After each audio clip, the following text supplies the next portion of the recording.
Yo, what's up? Welcome to KindaFunny Games Daily for Thursday, November 10th, 2022. I'm one of your hosts, Blessing Adeoye Jr. Joining me is the LaCroix Poppy himself, a.k.a. my fellow Forbes 30 under 30, a.k.a. Tim fucking Geddes.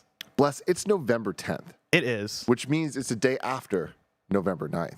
It is. Which means God of War Ragnarok is just out. People can just play it. How many years did we talk about this game and like, oh, there's no way it's hitting this year. There's no way it's hitting that year. Is it going to do this? Is it going to do that? It's out now, and we know it's fantastic, and people are just playing it. I mean, time is a beautiful thing. It's all right, I guess. I feel like what you're missing out on is the fact that it's November 10th, which means it's after November 9th, which means it's 2 days after November 8th. And that means Sonic Frontiers has been out for 2 fucking days. Yeah, Tim. dude. Two days. This is out there. And let me tell People can just play it. You can play, and let me tell you, it's been rejuvenation to my soul. Yeah. To see people on Twitter enjoying this game, having fun with this game. I watched the Completionist review. Gerard the Completionist, the homie, excellent content creator. He gave it a completionist score of completed, his highest rating. Wow. Yeah. He made a 40-minute video on why he fucking loves Sonic Frontiers, and let me tell you, that warmed my heart. Good for him, Bless, man. let me tell you something. What's up, Tim? I'm gonna tell you something that I think you're gonna like. Tell me.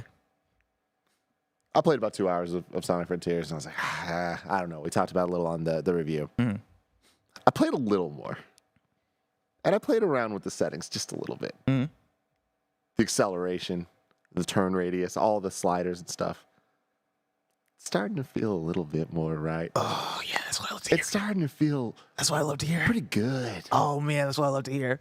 Let me tell you, everybody, if you're at home playing God of War Ragnarok right now, what I need you to do is just go to that app, close that app. Go to the PlayStation Store or the Xbox Store or your Steam Store or whatever store you have access to. Go to your physical GameStop. I need you to go to Sonic Frontiers. All right? Press the buy button at the GameStop.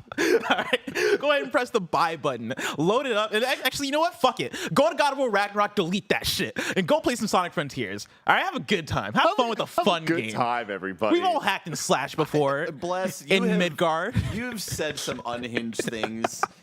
As long as I've We known did you. it. This is the Sonic most is good. unhinged. Oh, let's go. We did it. Barrett.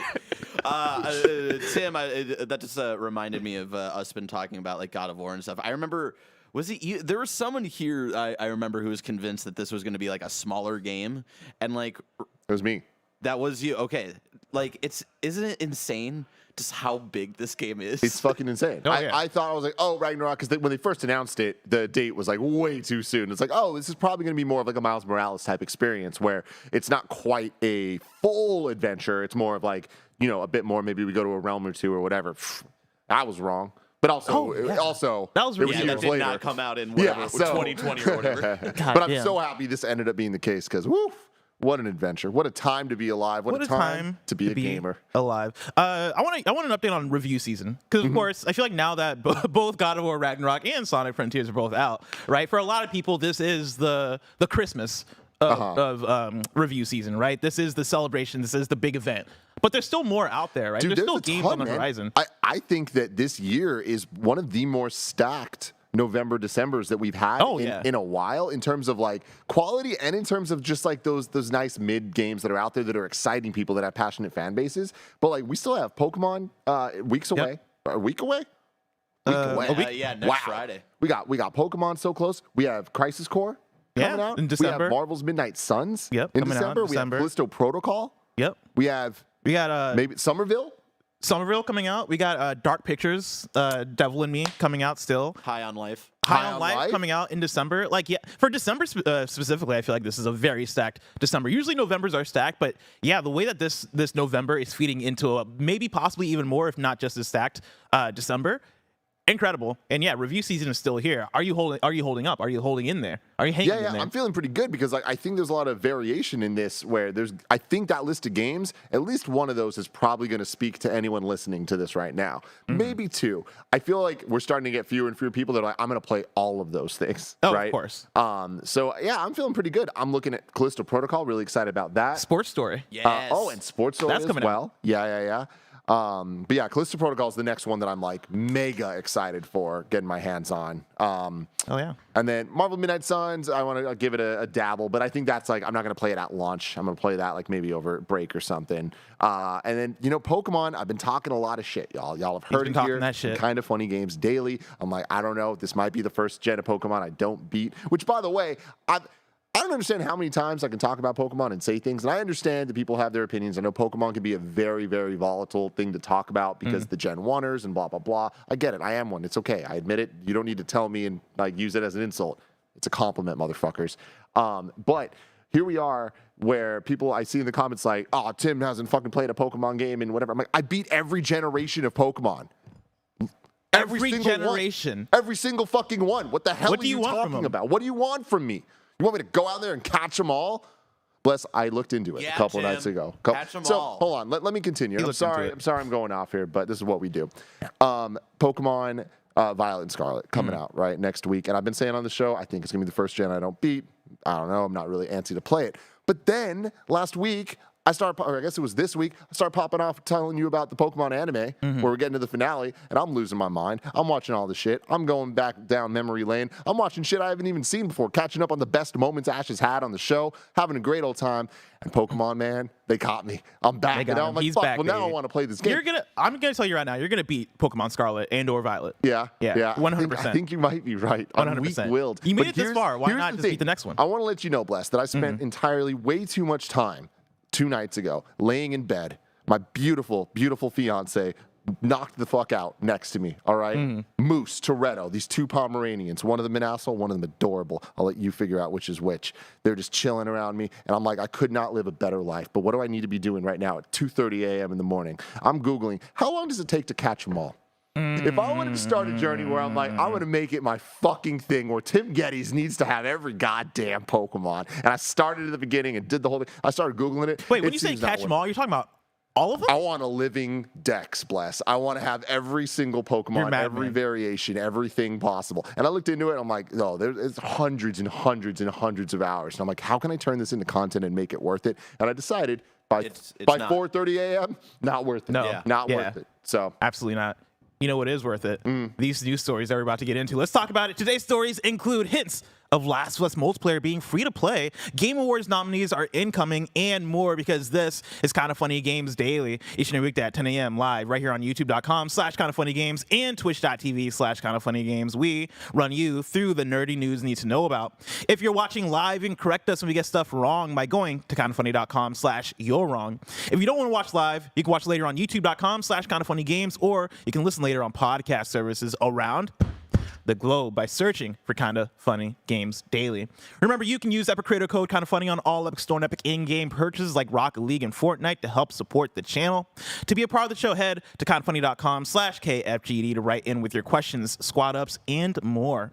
And remember, patreon.com/kindafunny will get you the show ad-free, plus a bevy of bonus content. Housekeeping for you. A new Kinda Funny Xcast is up right now, and Mike, Gary, and Parris are joined by Michael Shore from 343 to talk all about Halo Forge. That is up on youtube.com/kindafunnygames. Thank you to our Patreon producers, Morgan Lorraine, Fargo Brady, Christopher Rodriguez, the Kinda Funny Destiny 2 PC clan, Tall Tree 81, Joseph A. Carlson, One Up Pest Control, Carrie Palmer, Elliot, Brian Cheney, Trevor Starkey, Super Daddy Kyle, Undertopian, David Mindtell, the Mind Freak, Eric Velasquez, Scotty Wyatt, Alex Greedle, Al Tribesman, Jason L, James Davis at James Davis Makes, Mick at the Nail Biologist Abramson, Ryan T from Tennessee, Derek Gregg, and Donald Eccles. Today we're brought to you by Factor, MeUndies, and Shady Rays, but we'll tell you about that later. For now, let's begin with what is, and forever will be, the Roper Report. It's time for some news. We have 6 stories today. A baker's dozen. Starting with our number 1. Tim, speaking of 2022 in video games, Game Awards nominees are coming this Monday. This is directly from @JeffKeely on Twitter. He tweeted out this morning, Monday, the nominees for #The Game Awards will be revealed at noon Eastern Time and 9 a.m. Pacific Time, and fan voting will commence. He posted a promo video that you're watching right now if you're on the video version, and he also says we can't wait to honor the incredible work done across the industry. Now, I made this our story number one, not necessarily because it's the biggest news story, but because that does change how we're going to do things on Monday, Tim. Tim, can you give the lowdown, the laydown of what is happening on Monday? Very exciting stuff, Bless. Now that we're here together in the studio, we can kind of make content differently and kind of like make things more fun, special events like we did last week with the God of War Ragnarok review, where we're like, hey, let's actually, this is a big game. Obviously, the entire industry is excited about this. We're all excited about this. We're lucky enough that enough of us got to play through the whole game to have a really substantial, meaty conversation. So we did our Gamescast review live on twitch.tv/KindaFunnyGames and youtube.com/KindaFunnyGames. And Greg and I were talking, like, for when the Game Awards nominees are announced, it'd be fun if we did the same thing, but go through the nominees and do our predictions episode of who's going to win live when they drop. So 9 a.m. on Monday, twitch.tv/KindaFunnyGames and youtube.com/KindaFunnyGames. That's exactly what we're going to do. Hell yeah. The plan is right now, me, you, Andy, Greg Miller, we're just going to do a Gamescast live in front of all of you guys, going through every single category, and we're going to have to make our predictions. Lock them in, Bless. Hell yeah. It's a dual reaction to the nominees and also predictions episode to figure out who can get the most things correct. And I'm very excited about it, but before we even get there, right? Again, that's happening Monday, 9 a.m. Pacific Time right here, twitch.tv/KindaFunnyGames, youtube.com/KindaFunnyGames as a Gamescast, meaning we won't be doing KFGD around that time. Before we even get there, I want to talk about last-minute nominee predictions because, of course, I think I mentioned this before that like we usually don't do nominee predictions for the Game Awards. Yeah. And now that we're approaching, and now that we've gotten closer, I want to know: do you have any last-minute predictions? Well, I mean, okay, there's the obvious ones, right? Which I think are clearly Elden Ring and God of War Ragnarok. Those are the two locks. There's normally 6 Game of the Year slots, 5 right? to 6. 5 to 6. Last couple is years that right? it's been 6. Okay. So, all right, definitely those two. I think Sifu makes it. You think so? I hope so. And I think that it's weird because I think Sifu is an example of a game that I think kind of funny is like holds in a higher regard than like the general games media does. I might be wrong about that though. I mean, I know review scores are super high, and when we're talking about 6 games, like yeah, Sifu will be there, Kirby will be there, and Kirby deserves to be there. You think it's Game of the Year nominated? I do. I think so. Like it's not. It's probably gonna be my top 10. I don't know if I put it in my top 6 of the year, but I think enough people will that it'll make its way to Game of the Year. Yeah, it's in my top 5. I don't think it has a chance of winning. You know what I mean? No. But it's like I think that it'll be there. You say that now, Tim, but let me tell you, there's a game called It Takes Two that won last year. Anything can happen. Yeah, but last year didn't have God of War Ragnarok and Elden Ring. Yeah, like It Takes Two's biggest competition, I think last year was probably Deathloop and like maybe Returnal and a couple of, I forget what else was even nominated. Yeah. Last year was like a great year for like the 9 out of 10 games, whereas this year does have those clear, these are the 10 out of 10 games. 10 out of 10 games with an S. Do you guys think Horizon makes it? 100%. I don't think there's a chance it doesn't. I want to bring in this question from TIE Fighter, who wrote in and says, whatever happens with the Game Awards noms, I hope that Horizon Forbidden West gets its due recognition. The game was an enormous step forward in virtually every metric from the first and stands as a unique blend of open world RPG and monster hunting game with some of the best facial animation I've ever seen. Cheers to Gorilla, and I wish them luck. And here's the thing. I hope and I want Horizon Forbidden West to make it in the Game Awards nominees for Game of the Year.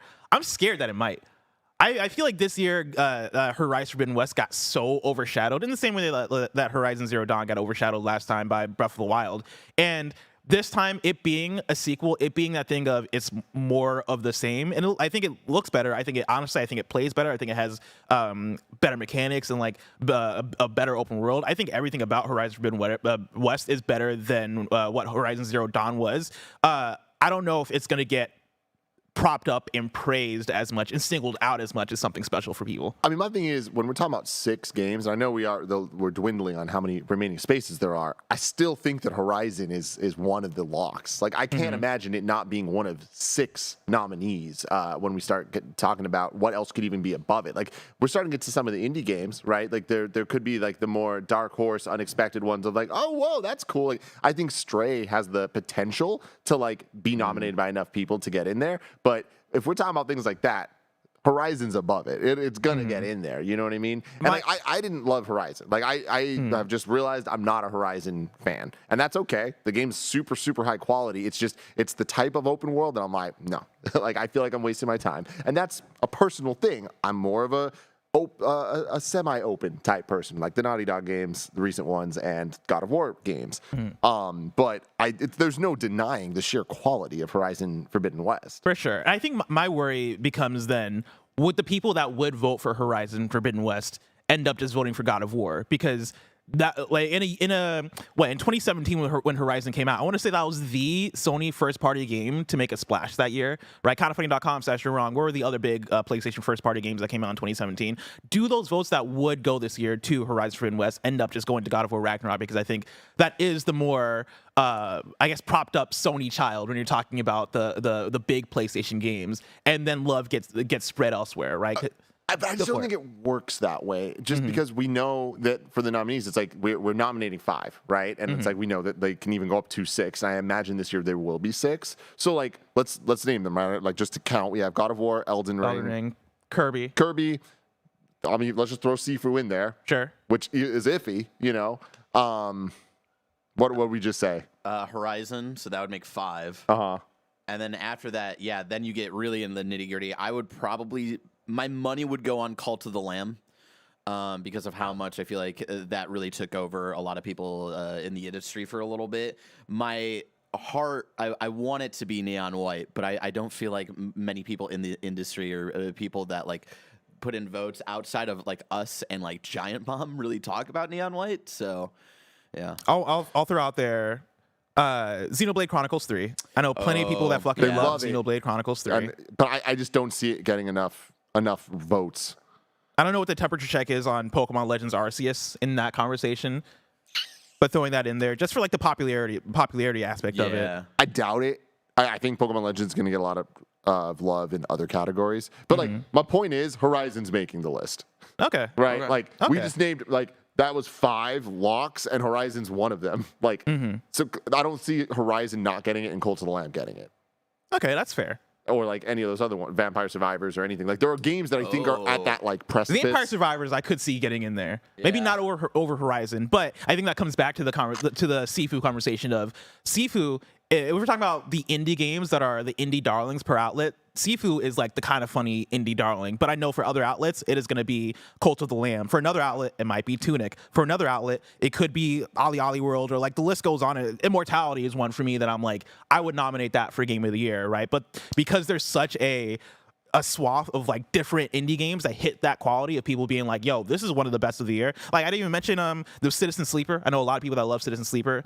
And there's one that just came out that's like a adventure survival game, Signalis. A lot of people are talking about Signalis in that way, right? And Stray is another one of like a lot of people fucking love Stray. I could see any of those getting in, and maybe enough of those getting in that we see a game like Horizon maybe get pushed off, but who knows, right? I think the argument you just made for it, right, talking about the games that would make that 6, that gives you a little bit more confidence that we do see Horizon make it in. The question is, and you know, the question is, where's Marvel Snap? That's all I'm saying. But I mean, that's a good point. Where is Marvel Snap? Like the reality is, it's like, you know, when we were doing our nominations for this, it's like we all had our individual things, and then like we figured it all out. It's like I put Marvel Snap. I know Marvel Snap's not actually going to make it, but it's like I do think the quality is there for this game, and I think that for how the game treats its audience and respects the whole pay to win, all that stuff. It was like, hey, we're not going to do all that stuff. In fact, we're going to design the game to not screw over people, I think is so commendable. And on top of that, it is fun as hell and rewarding as hell to continue playing.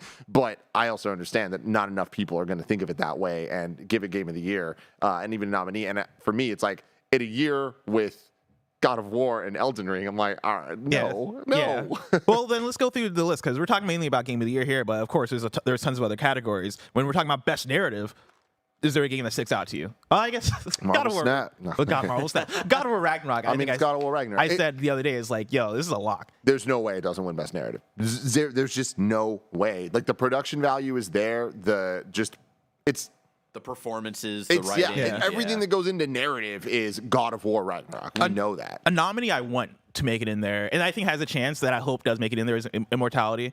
Immortality, again, is one that I think is just so uniquely done, even compared to Telling Lies in Her Story. I think the way they approach uncovering that story in Immortality, and then also what the narrative of that story is itself. It's so layered, it's so deep, and it's so satisfying to uncover that I would love to see that one make it in there as well. And I can see, I think that could be another place where Horizon gets a nod as well. And even Elden Ring, I know a lot of people don't associate Elden Ring with narrative, but there is that narrative that you're uncovering through actually playing the game and like talking to different characters and figuring out like, okay, what is going on in this world of Elden Ring that is there, that I think is satisfying and is pretty fascinating, that I could see that slipping in there as well.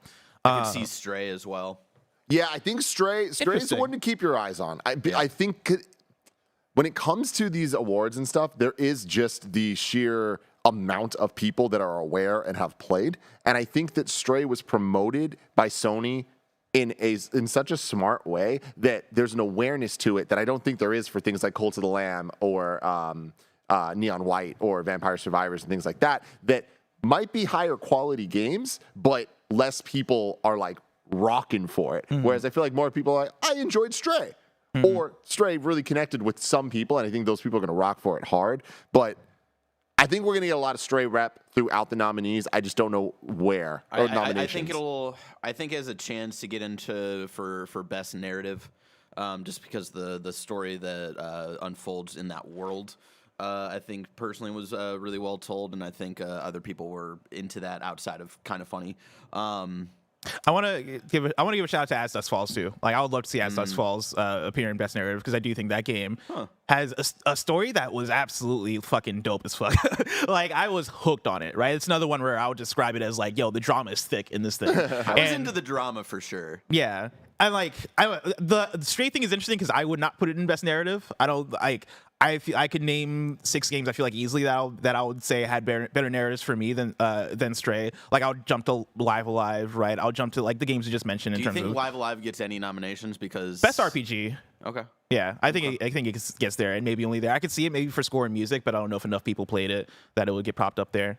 But for sure, like if it's not in Best RPG, then we're riding. Yeah, isn't that right, Tim? The thing that I think is just going to be an absolute robbery. Is best score for TMNT Shredder's Revenge. Yeah. Where I know that God of War Ragnarok and Elden Ring are impeccably scored. They are.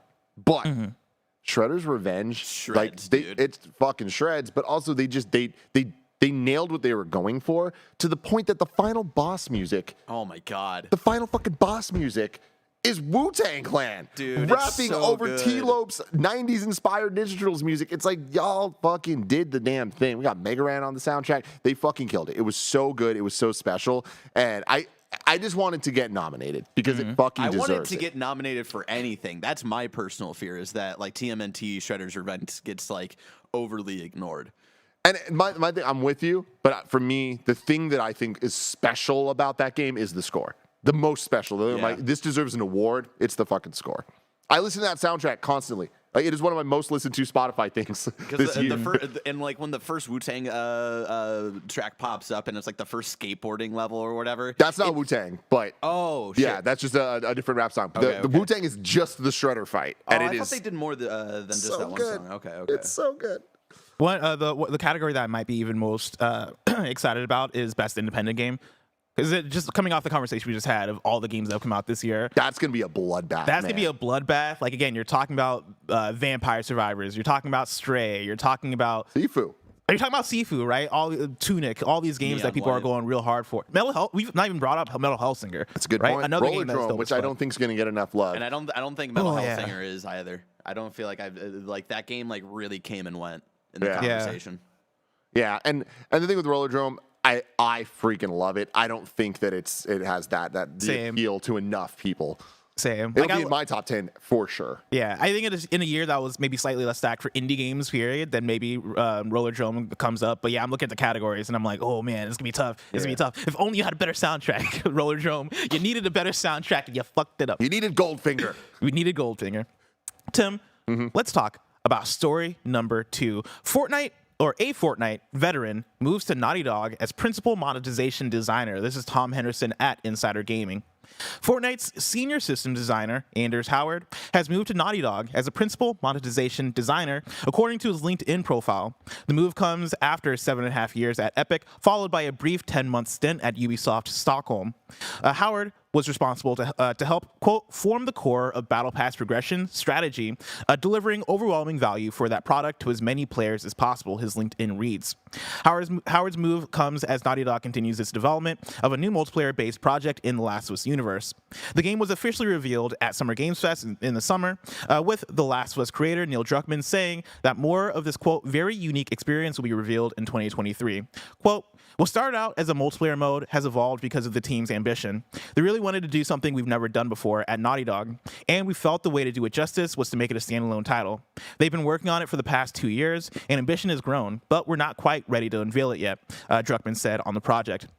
Previous job listings have suggested that the game will be a free-to-play experience, with Howard's hiring suggesting the development team is working on strategies to monetize the title.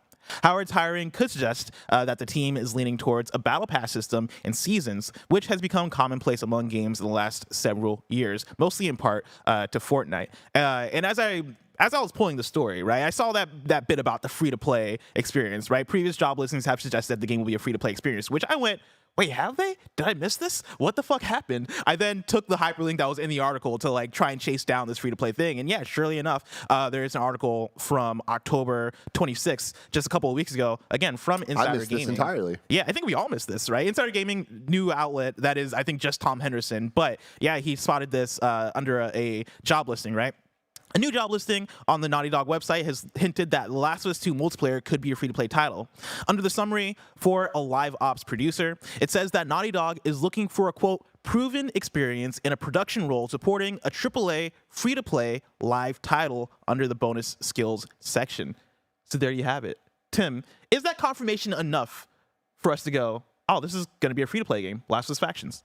I think that it's confirmation that that's the plan that they're trying to figure out. Like, applying that to the story we just read here, I am so fascinated by this job title, Principal Monetization Designer, which I know people would hear and be like, I don't want that. I think you do want that. The fact that they're thinking about it as something that needs to be designed and something that needs to be thought about as an experience, this goes back to what I was just saying about Marvel Snap. Part of the reason I love the game so much is how much it respects me as a player and respects my money and respects my time and actively goes out of its way to kind of like curate the way that I play it so that I'm not just endlessly grinding for no reason. I feel like that is what these type of games need, especially if it's going to be a free-to-play Last of Us title. Like this Last of Us Factions, whatever it ends up being, I think is going to be such a huge step for Sony that, I mean, we've talked about for so long. I like to credit you, Bless, with being the owner of the whatever the number is, 13 live service like the games 10 to that 12, Sony's going to do. at Like, least. you got your finger on the pulse of this. You're figuring it out. You're going to crack the code one day and get it all down. Appreciate it. And with that, I feel that Last of Us Factions clearly is going to be one of the key stakeholder moments of, is this going to be a success or not? So they need to kind of get it right. And I feel like they have a lot of things that they can learn from, specifically from Fortnite and the success stories we've already had that handle monetization the right way for enhancing the gameplay experience and keeping people in the ecosystem in a satisfying way. That's the most important part. So the idea that they're talking about monetization designer, I think is really exciting. And I think that that's the right shift for this type of stuff to work, because we need somebody that's thinking about how do we make money from this, but then also make it actually a good video game, you know, as opposed to people that are making games and then money people that are just like shoving things in there. There's a design to it. 1,000%. And yeah, I like that they're hiring people that specifically work for Fortnite, because I think Fortnite has proven to be the template of a lot of where multiplayer monetization has gone over the last 5 years. You know, hiring Howard here, who, again, in his LinkedIn talks about, you know, helped form the core of Battle Pass progression strategy, delivering overwhelming value for that product to as many players as possible, yada, yada, yada. Like, yeah, that's somebody who you want to work on your team, especially if this is going to be free to play, right? Which this is pointing to. And I do think that there's still potential for this to tie in to PS Plus. That's always been my prediction, is that, oh yeah, I could see the PlayStation multiplayer games being a PlayStation Plus extra thing, where that is how you buy in, and that is how they maximize their player base, while also at the same time adding value to PS Plus. I don't think that that's the way to do it, and I don't think that's I don't think that's gone yet, right? Like, again, this is just a job listing, so you kind of had to take a certain percentage of it with a grain of salt. That said, right, like, I could see it being hey, free to play, but also if you buy into PS Plus, you get these benefits. Or if it is free to play, but if you buy into the the $10 to $20 pack, you then get these benefits, like you see in other free to play games in that way. I imagine that it'll be more similar to a Halo Infinite situation, in the base of how it would function, not in the quality of the monetization systems, but it being free to play purely, and then you get other things if you are a PlayStation Plus supporter. Because I feel like that is that, in my opinion, that's the right way to start, especially when we're talking about Sony kind of launching a new vertical for themselves that they're. So there's triple, there's quadruple. What do you say for 13 times? I guess you just say 13 times. That just doesn't sound as fun. Yeah. You need to figure out a word. This is your job, okay? Hey, 13 You're is the an unlucky number. Yeah. So give me some time. I'll figure it out. You'll figure it out. But they're committing to this, right? So I feel like they need to get it right on the onset, and especially with a brand like Last of Us, especially when Last of Us is about to honestly transform the mainstream game when it comes to stuff with HBO. Like we now know that in January we're getting the Last of Us TV show. That is soon. Go for it, Bless. Tread a couple. TREDECUPLE. Sony's about to tread a couple there. Also known as a baker's dozen. Oh, let's go. Whoa, give us the smoke. Give us the smoke. Where you at, smoke? Tread a couple. This show's an educational show, everybody. But yeah, I think that Last of Us is, I don't need to explain this to you guys. Last of Us is Sony's biggest thing, and it's about to be even bigger. And if they get people excited about the IP in all the different ways and then offer them a free-to-play multiplayer game that people are actually really into, come on, man. That's the best starting point for their Dread a Couple. 1,000%, Tim. Tim, let's talk about story number 3. Speaking of big tentpole multiplayer games, in case you missed it, Halo Infinite's big winter update is available now. This is Anna Diaz at Polygon. 343 Industries on Tuesday finally released key gameplay modes in Halo Infinite, nearly a year after its December 2021 launch. Halo Infinite's big winter update brings in features like Forge, the map and game editor, campaign co-op but not couch co-op, and a campaign mission replay. Additionally, the patch introduced a fresh multiplayer battle pass along with new maps and play modes. Developer 343 Industries released the update for both Xbox Series X and Windows PC. Of course, the KindaFunny Xcast is out right now that you can go listen to, where Mike, Parris, and Gary talk to a 343 developer all about Halo Forge. Tim, this is one I included here. We're a little bit late on this just because the top of the week had some stacked news shows. But this is the one I wanted to make sure to get in there because I think it's a big moment for Halo, right? Like getting in these actual features that have been highly requested and highly anticipated. For you, like, what does this winter update do in terms of just, the content on the paper? Does seeing Forge added in, does seeing this new battle pass, the new modes added in, does that make you, Tim, a historical Halo person, get thirsty to hop back into Halo Infinite? No and yes. Okay. No, not right now. Yes, once Forge is out long enough that people have actually used it and created things. And that's the biggest bummer of this, is it should have been there day one so that by now we're feasting on all the cool stuff. All these updates do not seem to be the type of things that would get me back in. But I know that some people are still playing this game and enjoying it and are excited about these updates. I don't think that it is going to reach outside of that audience, though. I feel like this is satiating the fans that are already there. And unfortunately, I don't know if there's anything Halo can do right now to change that. But broken record, you can agree, disagree, doesn't matter. Halo Battle Royale is going to be the thing that eventually happens. They can say it's happening or not happening, whatever. I think it's going to happen. I think that is going to be their real chance at turning around the narrative on Halo and actually having a player base that people care about. God, I'm in a wait-and-see place where I had so much fun with Halo in December of last year, right? And then I fell off, and then everybody fell off, and I'm like, okay, well, I guess I don't need to go back to this thing. Beta was one of my games of the year. I really want to go back. I really want to go back and play more Halo because I think and I'm sure everybody probably agrees here, right? That the core gameplay, the mechanics, very satisfying. Love it. Very great. It was just the content that wasn't there. And for me, I think Forge was one of the key things I was waiting for because I wanted to see what people were talking about in terms of what Forge has brought to Halo in the past and how revered Forge is as a feature. And I like the idea of seeing user-generated content. For me, that does bring life into a lot of games. I'm somebody who played a lot of Dreams, probably more Dreams than most. And so yeah, like Forge, I've been excited to see the fruits of it. But I think now that Forge is out, now I am in a place where I'm like, cool, now let me wait to see the fruits of it, right? Let me wait to see what Snowbike Mike ends up talking about in the weeks to come and going, oh man, there's this new Jabroni, there's this new map that came out. Oh, you got to play it, Bless. And I'm like, okay, cool, let's play it. You know, I'm waiting for those moments to get me back into Halo Infinite. Tim? Mm-hmm. People, of course, can go to patreon.com/KindaFunnyGames where you can go and get the show ad-free. And speaking of ads, let us tell you about our sponsors. Shout out to Shady Rays for sponsoring this episode. Shady Rays has all the essentials you need to make summer complete. Shady Rays sunglasses offer an industry-best combination of fit, style, and performance without the big brand price tag. Shady Rays offers the most insane protection program in all of eyewear. Every pair is backed by lost and broken replacements. If you lose or break your pair, even on day one, they will send you a brand new pair. They also provide 10 meals to fight hunger in America with every order and have donated over 20 million meals to date. Look good in your shades and feel good by making an impact. If you don't love them, exchange for a new pair or return them for free within 30 days. There is no risk when you shop with Shady Rays. Their team always has your back. Exclusively for y'all listening right now, Shady Rays is giving out their best deal of the season. You can go to shadyrays.com and use code KindaFunny for 50% off 2+ pairs of polarized sunglasses. Try for yourself the shades rated 5 stars by over 200,000 people. And there you go. Check it out. Shout out to Factor, a ready-to-eat meal delivery.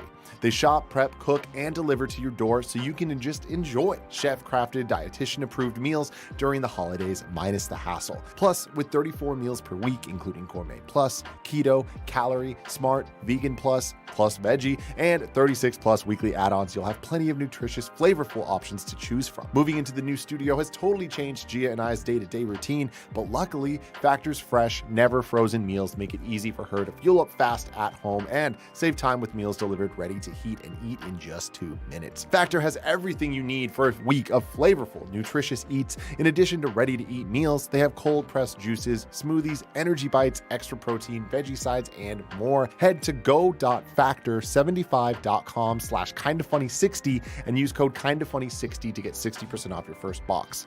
That's code KindaFunny60 at go.factor75.com/KindaFunny60 to get 60% off your first box. And shout out to MeUndies. The holidays are officially upon us, and it's time to start celebrating, like actually celebrating. It's your holiday too, so you should be able to relax and do what you love. If that means watching every single seasonally themed rom-com, so be it. Live your life, do your thing. It's the most wonderful time of the year to try MeUndies because they're currently offering a very merry deal. You can get 20% off your first purchase with free standard shipping and free returns when you go to MeUndies.com/KindaFunny. Y'all already know how much I love MeUndies. Even right now, I'm wearing MeUndies socks, I'm wearing MeUndies undies, and this very t-shirt is made of the same soft, beautifully soft micro-modal fabric that MeUndies is famous for. Their undies, loungewear, and sleepwear are made out of the softest, most supple fabric you have ever felt, and that is a fact. They're available in sizes extra small all the way up through 4XL. MeUndies has what you need to make all your favorite people smile this holiday season, all in one convenient place. Feel free to start thinking about yourself now. You can get 20% off your first order, free shipping, and 100% satisfaction guarantee by going to MeUndies.com/KindaFunny. That's MeUndies.com/KindaFunny. Story number 4, Tim. Miyamoto acknowledges it's easier than ever to offer backwards compatibility. That's right, Tim. We did it. Nintendo's figured it out. We're going to get backwards compatible Nintendo games forever going forward. Let's fucking... At no cost to you. We'll see about that. This comes from Chris Golian at Video Games Chronicle. Nintendo director Shigeru Miyamoto has acknowledged it's easier than ever to offer backwards compatibility, but offered a non-committal response when asked about his plans for the next Nintendo console. As part of a Q&A session following the publication of its latest financial results, Nintendo's execs were asked what discussions are being held internally about offering backwards compatibility on a new hardware.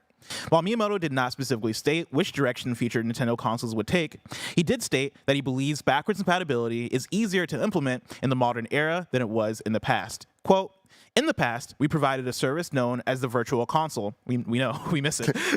Thanks, Shiggy. Thanks, Mr. Miyamoto-san. That allowed users to play older video games on a new console with newer hardware, he said. Quote, as long as the hardware remained unchanged, those games could continue to be played. However, the publishing rights to video games are complicated, and we have said that we would only add titles after securing necessary rights. Of course, video games developed for dedicated consoles were created in different development environments for each console, Miyamoto continued. Quote, as a result, when the hardware changed, the development environment could not necessarily be reused. And so, the video games that had been released on older consoles could not be played on newer consoles without additional modification. Recently, however, the development environment has increasingly become more standardized, and we now have an environment that allows players to enjoy older video games on newer consoles more easily than ever before. End Hold quote. on, let me just stop you right there. What's up? So what you're really telling me, my dude out there, all right? You're telling me that things have gotten easier, which really just means everything functions more like a PC than it ever has, so everything could just use emulators like we've been doing for decades. I love that Miyamoto is giving the statement in a world where emulators just don't exist. We have no idea. Yeah. It's like, oh, thank you. Oh, wow. Oh, that's a I had nifty no idea there. Oh man, so you're telling me it's hard to play Wii games on maybe on PC or on a modern console? Nobody's ever figured that out. Let me tell you, Bless. I'll never forget being a dumb kid on Kazaa. All right, and I'm like, I could search for anything here. You're telling me I can find MP3s and videos including anything that I want to see people do on video. You know what I'm talking about? Whoa. And then I'm like, I can also search. I can search for video games, and then I searched for Super Mario RPG, a game that I missed out on when I was younger. I was like, oh, I definitely want to play this now. I remember I played, obviously, big fan of Mario, right? Mm-hmm. Rented Mario RPG once from Blockbuster, took it home. You open up, you're in his room, and you just like can jump on the bed. I was jumping on the bed. I'm like, this is the most fun I'm having. There's too much words in this. I don't want to read playing a Mario game. This is dumb. Later played Pokemon. Later played Final Learned how to Fantasy. read. Learned how to read. And I'm like, I'm a fucking idiot. I need to go back to Super Mario RPG, right? So then I was like, I got to do this. Went to Kazaa, totally illegally, but it's all good. Typed in Super Mario RPG. Allegedly, downloaded that. Chad, Allegedly, past him, downloaded this ROM, and I didn't know how to play it. I'm just trying to double click on it, and it just wouldn't open because I didn't have an emulator. You know what I mean? Oh, yeah. I'm just I know clicking that on life. this ROM I know. like a that dumb just gave me a little kid. flashback of doing the same exact thing of like, how do I open this ROM that I got? And like not knowing that I had to go to Project 64 allegedly. Allegedly. And, do the dang thing. Allegedly, I don't know how I did it, but allegedly I figured out how to play 64 games on my Android phone in high school. Yeah. I was in the back of English class playing Earthbound. I was in the front of French class because that teacher did not give a shit playing Mario 64. God. Let me put this just plain and simply. The PlayStation Portable is the greatest system of all time. And it wasn't for PSP games. No, oh my God, oh my. To conclude the story, right, Miyamoto concluded, quote, however, Nintendo's strength is in creating new video game experiences. So when we release new hardware in the future, we would like to showcase unique video games that could not be created with pre-existing hardware, end quote. What does this mean for DK64, Blast? That's all I really care about. It means we're never going to see DK64 on these modern consoles. Because guess what? Insane. Miyamoto and Nintendo, they want to make new stuff, Barrett.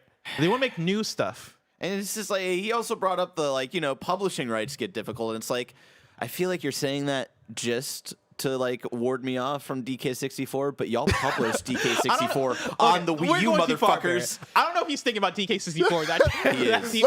He's specifically thinking about Donkey Kong 64, all right, Bless? Don't fuck with me on this one. That's the game he's trying to ward us off on. Because they keep putting out 64 games, and we keep not getting DK64. We will. I guarantee we get Donkey Kong 64 on Nintendo 64 online, whatever the fuck it's called. Yeah. For sure. I have my doubts. He's talking about He's talking about Wayne Gretzky's 3D hockey. No Mercy and Tony Hawk. Yeah. That type of stuff. Or Diddy Kong Racing. Or Toy Story on the Super Nintendo. Yeah. Even though for some reason the Toy Story games are the flagship PS3 or PlayStation Plus extra games that are on that service for some reason. Yeah. They're like, hey guys, And they're not good. you want to play retro games? Here's Toy Story. And it's like, what the fuck are you guys doing? Give me fucking Ratchet. But they're doing that finally. Did you see that? All the Ratchet PS3 they games. are giving me all the Ratchets. Which they were, are giving me all the just Ratchets. on the service before they rebranded. Now give me all the Metal Gears. Dale in the chat says he's talking about Perfect Dark or GoldenEye. And I think, GoldenEye is probably like the best example of what our boy's probably talking about. But they're also putting that on the Switch, are they not? Yeah, Yeah, they yeah. are. But He just gave me examples. but they are. But it required a lot of You're work right. to do. To piggyback off of your story though of going back and playing Mario RPG, for me that was Earthbound, where I played. I say obviously, as if everybody knows my life. I played Smash a lot on the N64, right? That was my jam, and I really loved those characters. Who the fuck's this yo-yo boy? Yeah, and I was like, who's this kid with the yo-yo and the bat that's wearing a baseball cap? I want to know more about him. And once I discovered emulation, allegedly, I had my Android phone, like Barrett. I was in the back of an English class, figured out how to play SNES titles on my Android phone. And I had an Android phone called the Samsung Moment that had a slide-out keyboard. And so I was using that keyboard to like control my character, and it was fucking amazing. But I fucked up, Tim, right? Because I was a bit new to the idea of save states. And I got very far into Earthbound. And I was like, this is maybe one of my favorite games ever. I fucking love this game. And then I was like, oh, what's this feature? Oh, like load states, save states? How does this work? I press the wrong button, wiped all my progress. Just wiped everything. And to this day, I have not finished Earthbound. Oh, that's got to be a stream. Do you think that's got to be the We new... gotta figure that out. new Donktober? Yeah, that's the new Donktober. Donktober. Bless, put it on the same bar where we're going to get Greg to dress up for game stealing and stuff like that. We get you to beat Earthbound. We also need you to start playing Tropical Freeze. That's another thing that you're on the docket for. Oh, yeah, I got to play Tropical Freeze. When I tell you I got real far in Earthbound, too, like, I probably was maybe a few hours away from beating that game.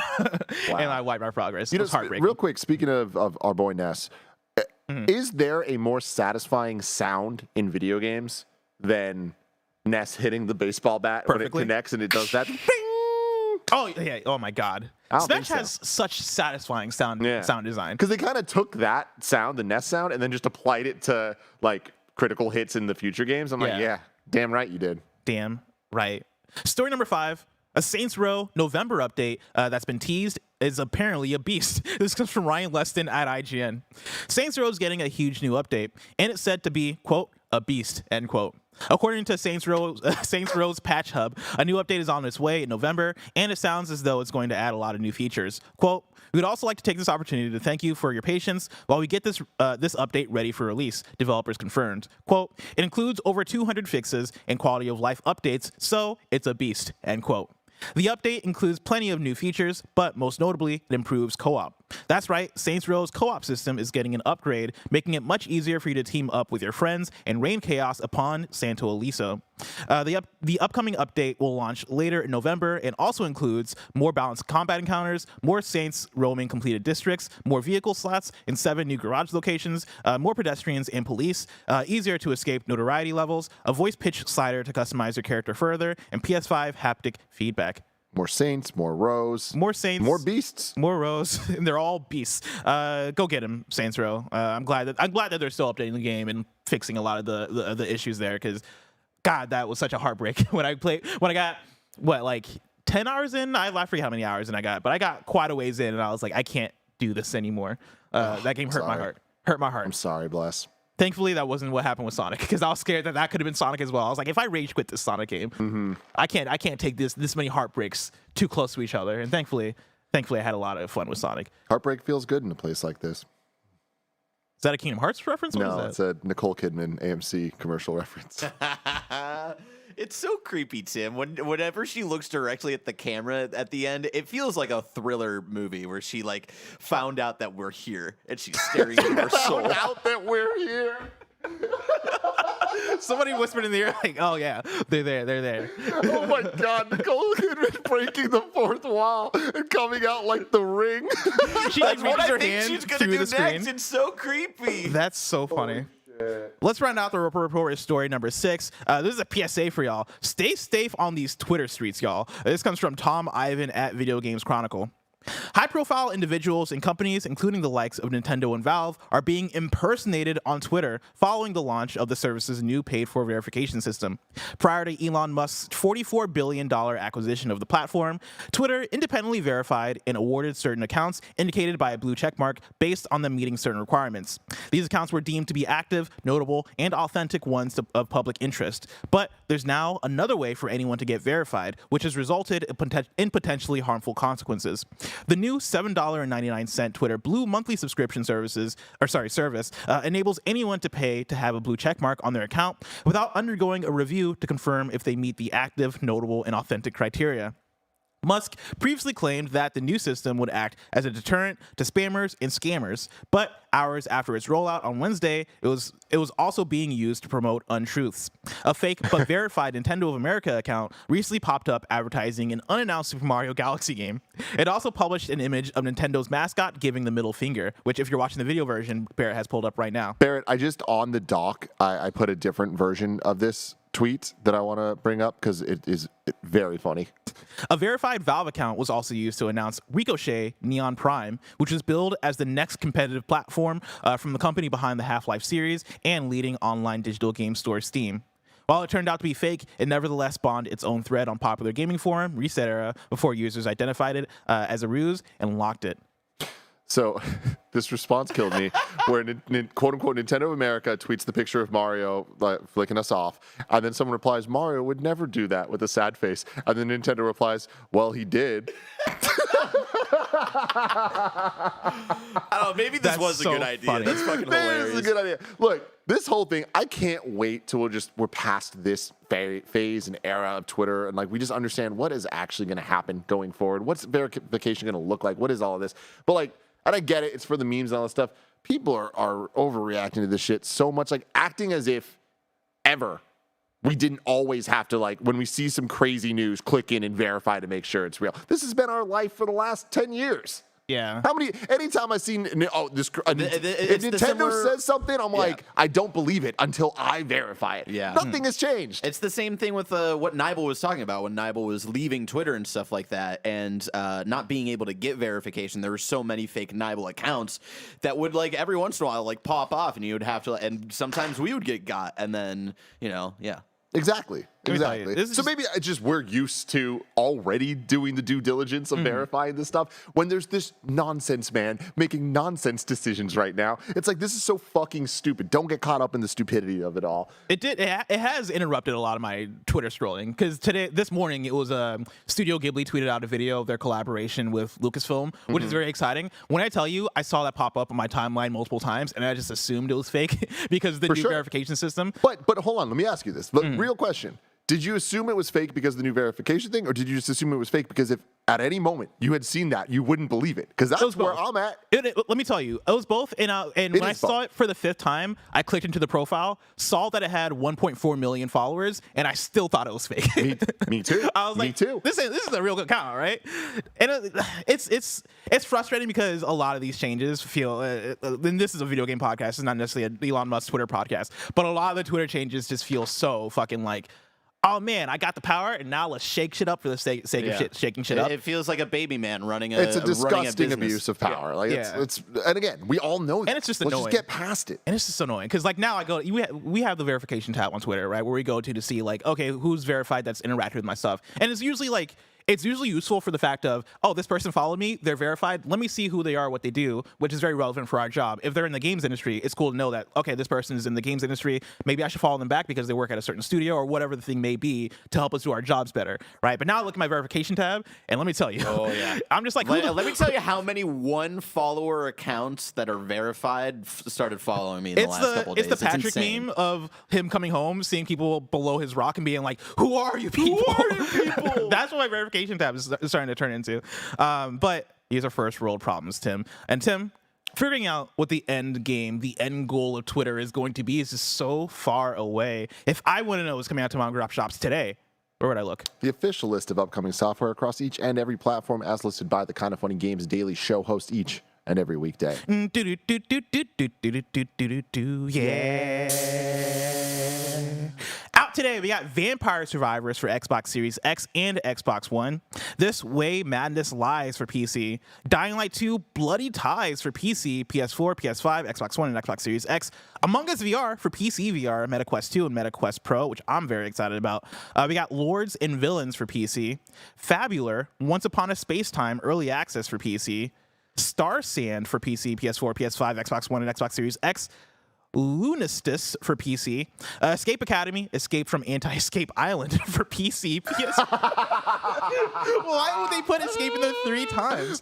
Yeah, they did, dude. Escape from Anti-Escape Island. I'm also very excited for that. That's PC, PS4, PS5, Xbox Series X, and Xbox One.